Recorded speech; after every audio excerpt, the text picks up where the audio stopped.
Olha só, um levantamento realizado pela Genial Quest mostra que parlamentares da oposição ao governo de Lula dominam o cenário das redes sociais a partir do índice de popularidade digital. Essa pesquisa foi realizada entre 2 de fevereiro e 28 de março e mostra que entre os 10 deputados federais com melhor pontuação, 8 são da oposição. O deputado Nicolas Ferreira lidera o ranking. Já o segundo colocado é Fábio Truel e o terceiro é André Janones. A lista conta com outros nomes, como por exemplo o caso de Eduardo Bolsonaro e Bia Kicis.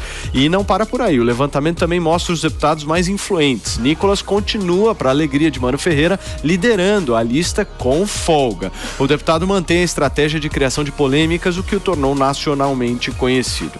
A postagem de maior engajamento de Nicolas no período analisado pela pesquisa é a reprodução do vídeo em que ele usa a peruca loira na Câmara no Dia Internacional da Mulher.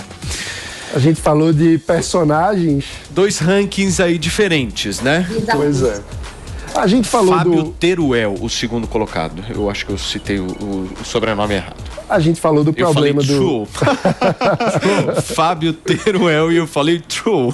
Acertei, Felipe Campos. The Genial Quest, né? Genial Quest. Claro. Vai, fala. Mas a gente tava falando sobre o problema dos personagens na política, que não tem um conteúdo político concreto e tal, e fala um pouco disso, de como o eleitor acaba... Não necessariamente o eleitor, mas como o debate político acaba muitas vezes sequestrado por essa coisa mais performática e menos pelo conteúdo político de fato daquilo que são os verdadeiros problemas do país. Isso é uma pena porque desvia a nossa atenção daquilo que nós realmente deveríamos estar prestando atenção, porque vai mudar a vida das pessoas. Se a gente quer, no fim das contas, um país onde cada um tem a oportunidade de ser a melhor versão de si mesmo, que as pessoas tenham a oportunidade para se desenvolver, para buscar a própria felicidade, a gente precisa discutir, de fato, as políticas públicas que importam para gerar essas oportunidades. Mas, Mano, deixa eu te provocar um pouco. As pessoas querem esse tipo de discussão? Não querem. Tenho bastante dúvida em relação a isso, porque é o seguinte, a sociedade se move do jeito que ela quer, certo? A gente viu aí o índice e o ranqueamento... Já diria Galileu Galilei. Não, tá aí, ó, o ranqueamento que a gente leu de influência digital, que é o quê? A popularidade na internet. O Nicolas lidera, certo? Uhum. E aí? A sociedade está querendo isso. Exato. Esse é o meu ponto.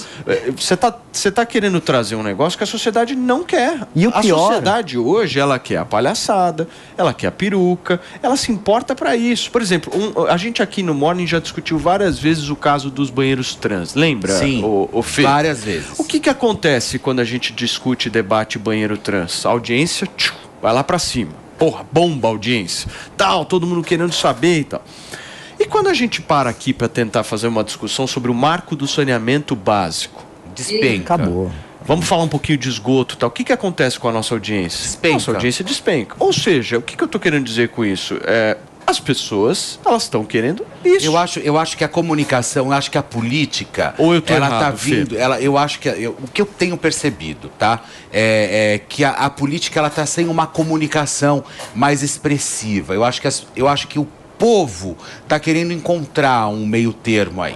E eu acho que quem lidera isso, na verdade, e que vem trazendo, não esse meio termo, não é o meio termo, porque eu acho que ele exagera em várias questões, o próprio Nicolas Ferreira. Mas ele é um comunicador, isso não tem como a gente tirar. E talvez ele comece a trazer uma nova forma de se comunicar dentro da política. Então isso traz o quê? A curiosidade. Então as pessoas querem ouvir o que o Nicolas tem a dizer, o que o Nicolas tem para dizer, o que ele vai fazer, o que ele vai falar. Então a partir daí, eu acho que começa a querer se desenhar realmente uma nova eu acho que... Porque lembra Ulisses Guimarães? Oh, nós estamos aqui no Brasil, que era aquela coisa engessada, aquela coisa chata. E hoje você vê que a adaptação, ela vem de uma outra forma. Fê, por que as pessoas hoje elas estão se interessando pelo Nicolas ou, sei lá, pelo Chupetinha lá do Janones e tal? Porque eu acho que as pessoas ainda estão procurando aquela treta. As pessoas querem ver a coisa. Tanto eu acho que assim... os vídeos que são de discursos fortes na Câmara, você pega o próprio Nicolas, o caso da Chupetinha, então, são vídeos que mais viralizaram. Por que chama ele de Chupetinha, afinal, E aí gente? o ponto é o seguinte, Mano, o ponto é o seguinte... Se as pessoas elas querem isso, como é que você está querendo entregar um negócio diferente? É que eu acho que tem O humano quer Dinamarca. O humano quer eu acho que tem um paradoxo. Se a gente for perguntar às pessoas, você quer educação de qualidade? As pessoas vão dizer, quero. Você quer saúde de qualidade? As pessoas vão dizer, quero. Você quer saneamento básico? As pessoas vão dizer, quero. Então, existe um paradoxo entre o que as pessoas desejam que o Estado entregue e a forma como elas se engajam na discussão pública. Porque, ao mesmo tempo, as pessoas estão cansadas, muitas vezes, do seu dia a dia e querem entretenimento na política. Então, é uma demanda diferente. É como se, eu quero, na hora de discutir, eu quero discutir com aquilo que entretém. Mas eu gostaria que os políticos entregassem serviços públicos de qualidade. E as pessoas não percebem que isso gera um descompasso. Que, na verdade, ao dar atenção para o entretenimento, você acaba desfocando ou desincentivando os políticos que, de fato, se preocupam com entregar resultado. Você discorda, Dani? Não, acho que a questão é o seguinte, tudo bem, as pessoas, se você perguntar, quer educação, segurança, saúde, tudo mais de qualidade, blá, blá, quero. Você sabe como isso vai ser atingido? Ninguém vai saber. Então, assim, não existe um entendimento de todas as classes sociais do Brasil sobre o que é prioritário, sobre quais são as políticas públicas, como que você chega nos resultados que são esperados. Todo mundo quer educação. Gostado de ver na rua, o pessoal fala, Daniel, bacana, defende educação e tudo mais. Também quero educação. Eu vejo, e o que você sugere de pauta prática? Não sei o que lá, veja bem. Não sabe. E a questão também é o seguinte, as pessoas são tão desacreditadas da política que toda oportunidade que as pessoas tiverem de conseguir extrair algo de um político, eles vão fazer. Então, existe no Brasil 2 tipos de eleitores. O eleitor que gosta do entretenimento, que é o que você disse, e do eleitor que quer algum benefício para ele mesmo. Tanto é que emenda parlamentar nesse país faz um sucesso que é o tremendo. Circo, na verdade, né? Assim, ou que é o circo, ou pão e circo, né? Ou que é o pão. Entendeu? Então, assim, poxa, eu vou votar naquele deputado porque ele trouxe ou ele reformou uma UBS no meu bairro. Só que ele não sabe que, para o deputado conseguir aquele dinheiro para reformar a UBS no bairro, ele votou favorável a um projeto do governo que aumenta impostos daquela pessoa. Então, assim, muitas vezes as pessoas não entendem como a política funciona, elas não entendem o diagnóstico de país. E é difícil mesmo, porque a maior parte da população está na base da pirâmide, está trabalhando por sobrevivência. E quem trabalha por sobrevivência toma 1 milhão de decisões difíceis ao longo do dia e não tem condições de pensar a longo prazo. E acaba tendo que escolher para eleger pessoas ou sensacionalistas ou que são extremamente midiáticas e que só fazem o caos, rápido, ou pessoas que só trazem aquela coisinha ali. Mas eu acho que essa questão também daquele voto protesto, que muita gente antigamente falava, isso foi voto de protesto. Eu acho que isso está acabando também, sabe? Eu acho que tá indo um pouco pro ralo. Tanto que você vê a quantidade de artistas que deixou realmente de se candidatar, né? Porque teve uma época que era um horror. Era a Gretchen, Rita Cadillac, era fulano. É que você olhava e falava assim, gente, o que esse povo tá indo fazer lá, sabe? Eu acho que esse, na verdade, era um voto mais de protesto. Nada contra essas pessoas, porque eu gosto delas, a gente tá sempre falando delas aqui, inclusive no programa. Mas eu acho que eu não sou a favor, sabe, de você ficar colocando, por exemplo, esses artistas no meio da política e querendo concorrer à vaga. Deixa eu só ouvir a Antônia sobre esse tema, meu amor. Por favor, me conta o que você acha e se você concorda com os meninos aqui. Mas é por causa desta merdelê todo, desta bagunça, de banalizar, que de repente eu me lasquei no meio disso aí, entendeu? Porque o que a imprensa pinta da Antônia é a mulher polêmica, é a mulher barraqueira, é a mulher da herança que não saiu. A imprensa, ela nunca ninguém falou, exceto na Bienal do Livro, que eu estava do lado do Maurício de Souza e o meu stand estava pau a pau com o Maurício de Souza, a gente está falando da Turma da Mônica, lá eles não tiveram como esconder. Então, ainda meia dúzia aí falou, o stand da Fontinelli lota na Bienal do Livro. Milagre de Deus terem falado isso. Mas eles não falam meus feitos. E aí, na hora que a gente se candidata para ajudar, né, Ah, não, mas é a polêmica, é a barraqueira. Ah, é a ex-mulher do Marcos Paulo, não vou votar. Ou então nem sabia que eu estava candidata. Então o justo acaba pagando pelo pecador por causa desta merda aí. É a mulher abacaxi, a mulher melão, é a mulher fruta, é a Rita Cadillac, é a não sei quem. Não estou desmerecendo não, porque eu amo a Rita. Inclusive eu fiz o prefácio do livro da Rita, sou fã da Rita, mas a Rita lá, entendeu? A Gretchen lá no palco, cada um no palco. Então, assim, não, então não pode se candidatar, não. Realmente, tem gente que não tem a menor possibilidade de se candidatar, mas tem gente que é muito boa, entendeu? Eu, por exemplo, eu ia fazer uma grande diferença lá, mas... O que foi?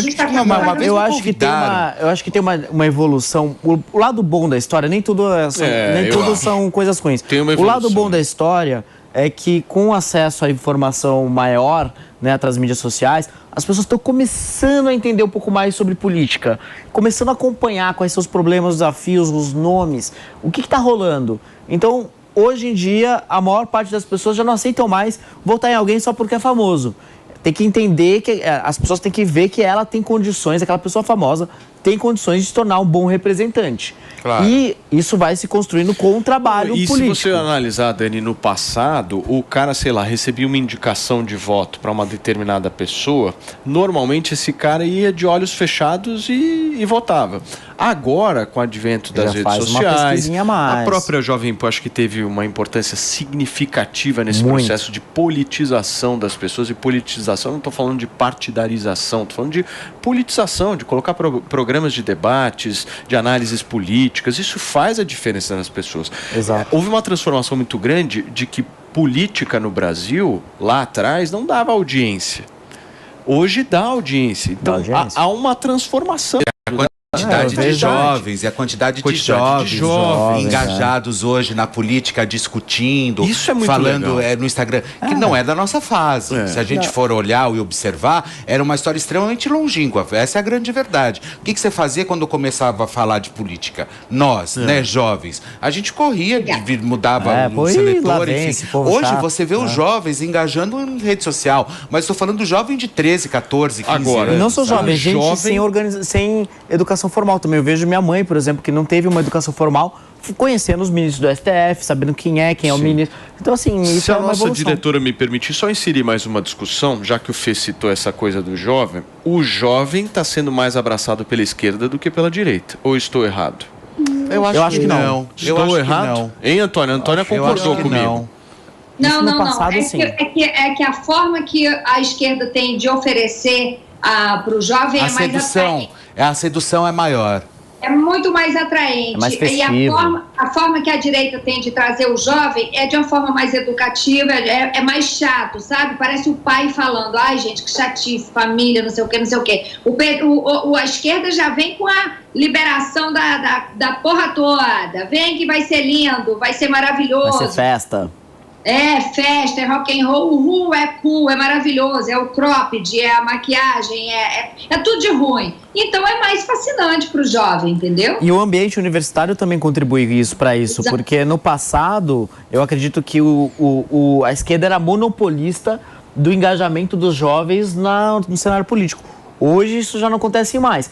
Tem não só as mídias sociais, mas diversas organizações que contribuem para a inserção política dos jovens com outros vieses, com viés mais de direita. Por exemplo, as igrejas evangélicas jovens. Eu amava o Jânio Quadros. Hoje em dia, as igrejas evangélicas têm uma linguagem têm uma linguagem jovem e a referência de sucesso, de beleza, de tudo que pode ser referência positiva para um jovem, hoje é feito através de algumas igrejas evangélicas. A igreja está dialogando muito com o jovem, principalmente evangélico. É, muito. E a gente não pode esquecer, é um fenômeno crescente, chama muita atenção e é um engajamento que tem um âmbito festivo no sentido de celebração, não é claro que não é o mesmo tipo de festa, mas é emocional, exato, e tem também uma questão de ação social, comunidade, que é muito legal, né? De juntar a comunidade em torno de uma questão.